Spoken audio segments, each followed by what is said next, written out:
ನಮಸ್ಕಾರ, ನೀವು ನೋಡ್ತಾ ಇದ್ದೀರಾ ನ್ಯೂಸ್ ಫಸ್ಟ್. ನಾನು ವಿದ್ಯಶ್ರೀ. ಈ ಕ್ಷಣದ ಪ್ರಮುಖ ಸುದ್ದಿಗಳನ್ನ ನೋಡ್ತಾ ಹೋಗೋಣ. ಅದಕ್ಕೂ ಮೊದಲು headlines. Tungabhadra dam gate cut ಹಿನ್ನೆಲೆ ಹೊಸ ಕ್ರಸ್ಟ್ ಗೇಟ್ ನಿರ್ಮಾಣಕ್ಕೆ ಮುಂದಾದ ರಾಜ್ಯ ಸರ್ಕಾರ. ಗೇಟ್ ಡಿಸೈನರ್ ಹಾಗೂ ನುರಿತ ತಜ್ಞ ಹೈದರಾಬಾದ್ ಮೂಲದ ಕನ್ಹಯ್ಯ ಡ್ಯಾಂಗೆ ಭೇಟಿ.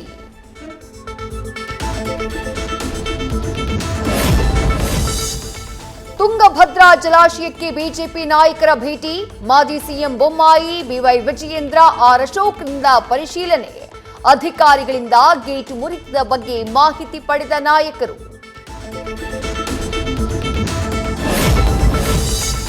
ಮಳೆಯ ಅವಾಂತರದ ಬಳಿಕ ಡಿಸಿಎಂ ಭೇಟಿ ರೌಂಡ್ಸ್. ಹೆಬ್ಬಾಳ, ಬಾಣಸವಾಡಿ, ಮಡಿವಾಳ ಬಳಿ ಪರಿಶೀಲನೆ ಮಾಡಿದ ಡಿಕೆ ಶಿವಕುಮಾರ್. ಕೂಡಲೇ ಸಮಸ್ಯೆಗಳನ್ನ ಪರಿಹರಿಸುವಂತೆ ಅಧಿಕಾರಿಗಳಿಗೆ ಸೂಚನೆ.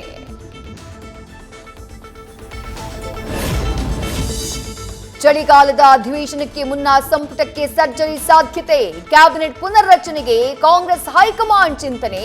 ಇನ್ನಾರು ತಿಂಗಳಲ್ಲಿ ಭದ್ರಾವತಿ ಶಾಸಕ ಸಂಗಮೇಶ್ಗೂ ಸ್ಥಾನ ಸಿಗುತ್ತೆ ಅಂತ ಹೇಳಿ ಸುಳಿವು ಕೊಟ್ಟ ಸಚಿವೆ ಲಕ್ಷ್ಮೀ ಹೆಬ್ಬಾಳ್ಕರ್.